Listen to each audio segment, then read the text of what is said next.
नमस्कार दोस्तों, आपका स्वागत है हमारे चैनल जय हिंद मीडिया में। आज हम बात करेंगे भारत की सैन्य शक्ति के बारे में।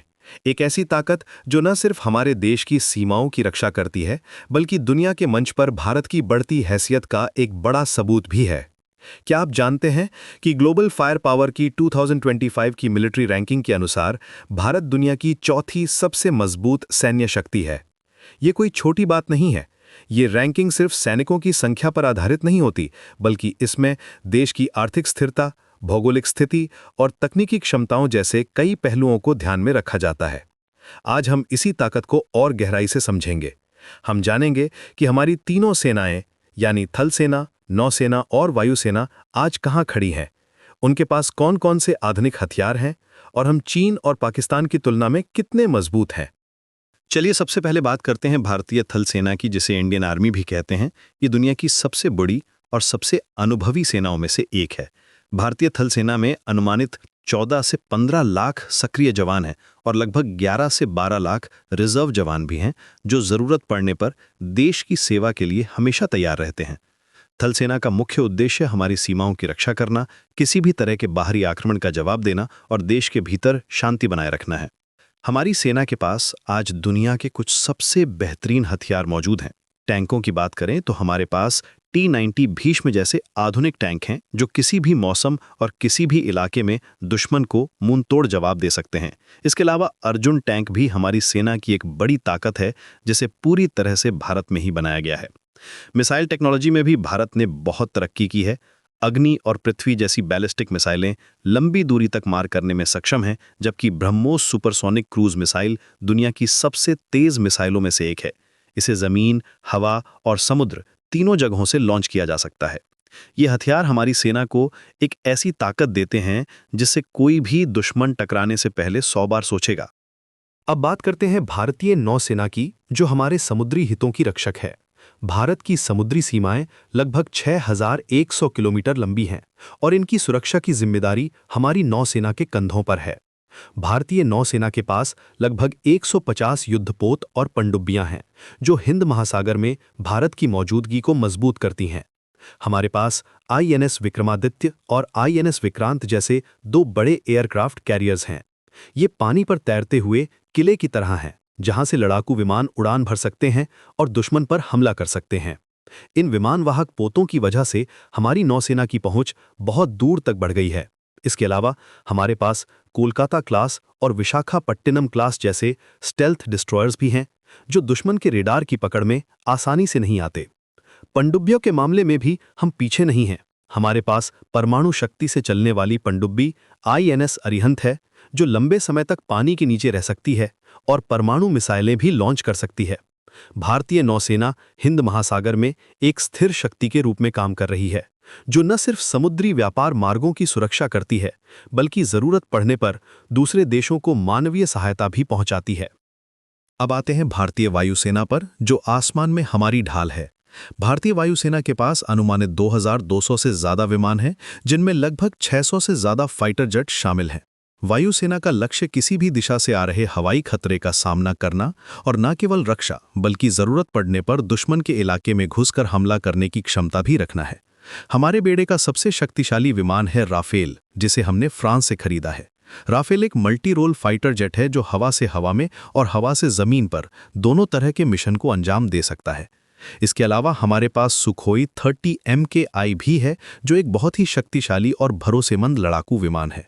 स्वदेशी तकनीक की बात करें तो हमारे पास तेजस जैसा हल्का लड़ाकू विमान है, जिसे भारत में ही डिजाइन और विकसित किया गया है। मिसाइल सिस्टम में S-400 एयर डिफेंस सिस्टम हमारी वायुसेना की सबसे बड़ी ताकतों में से एक है। ये सिस्टम दुश्मन की मिसाइलों और विमानों को 400 किलोमीटर दूर से ही पहचान कर हवा में ही नष्ट कर सकता है। ये हमारी हवाई सुरक्षा को एक अभेद्य किले जैसा बना देता है।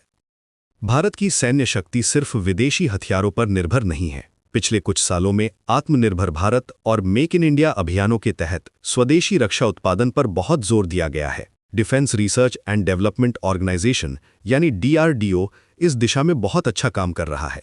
हमने न सिर्फ तेजस जैसे लड़ाकू विमान और अर्जुन जैसे टैंक बनाए हैं, बल्कि आकाश और नाग जैसी मिसाइलें भी विकसित की हैं। 2026 के गणतंत्र दिवस परेड में हमने अपनी तकनीकी ताकत का प्रदर्शन भी किया, जहां रोबोटिक डॉग्स, आर्टिफिशियल इंटेलिजेंस पर आधारित अनमैन्ड ग्राउंड व्हीकल्स और स्वॉर्म ड्रोन्स जैसी भविष्य की युद्ध प्रणालियों को दिखाया गया। ये इस बात का सबूत है कि भारतीय रक्षा बल तकनीक के मामले में आत्मनिर्भरता की ओर तेजी से बढ़ रहे हैं और भविष्य की चुनौतियों के लिए पूरी तरह से तैयार हैं। अब एक जरूरी सवाल पर आते हैं। हमारे पड़ोसियों चीन और पाकिस्तान की तुलना में हम कहां खड़े हैं? पाकिस्तान की बात करें तो भारत की सेनाएं उससे कहीं ज्यादा मजबूत और आधुनिक हैं। अगर आंकड़ों में देखें तो भारत के पास लगभग 2229 युद्ध विमान है, जबकि पाकिस्तान के पास करीब 1399 हैं। टैंकों के मामले में भी भारत आगे है। हमारे पास लगभग 3151 टैंक हैं, जबकि पाकिस्तान के पास करीब 1839 हैं। नौसेना के मामले में तो ये अंतर और भी बड़ा है। भारत के पास 293 नौसैनिक संपत्तियां हैं, जबकि पाकिस्तान के पास सिर्फ 121 हैं। तो ये साफ है कि पारंपरिक युद्ध में पाकिस्तान भारत के सामने कहीं नहीं टिकता। लेकिन चीन का मामला थोड़ा अलग है। चीन की सेना, जिसे पीपल्स लिबरेशन आर्मी कहते हैं, दुनिया की सबसे बड़ी सेनाओं में से एक है। बजट और सैनिकों की संख्या के मामले में चीन हमसे आगे है। चीन का रक्षा बजट भारत से लगभग 3 गुना ज्यादा है। उसके पास हमसे ज्यादा लड़ाकू विमान, युद्धपोत और पनडुब्बियां हैं। तकनीकी रूप से भी चीन कुछ क्षेत्रों में, जैसे कि हाइपरसोनिक मिसाइल और आर्टिफिशियल इंटेलिजेंस में, तेजी से आगे बढ़ रहा है। हालांकि इसका मतलब ये नहीं है कि भारत चीन से कमजोर है।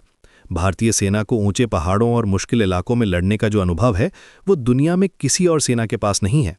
हमारे सैनिक हिमालय की बर्फीली चोटियों पर लड़ने में माहिर हैं, जो हमें एक बड़ा रणनीतिक फायदा देता है। अब बात करते हैं कि भारत अपने हथियार कहां से खरीदता है। भारत आज भी दुनिया का दूसरा सबसे बड़ा हथियार आयातक देश है और वैश्विक हथियार आयात का लगभग 8.3% हिस्सा भारत का है। लंबे समय तक रूस हमारा सबसे बड़ा हथियार सप्लायर रहा है। आज भी हमारे लगभग 36% हथियार रूस से ही आते हैं। लेकिन अब भारत अपनी निर्भरता को कम कर रहा है और दूसरे देशों से भी हथियार खरीद रहा है। हमने फ्रांस से राफेल विमान खरीदे हैं, अमेरिका से अपाचे और चिनूक हेलीकॉप्टर लिए हैं और इजराइल से हमने ड्रोन और मिसाइल टेक्नोलॉजी हासिल की है।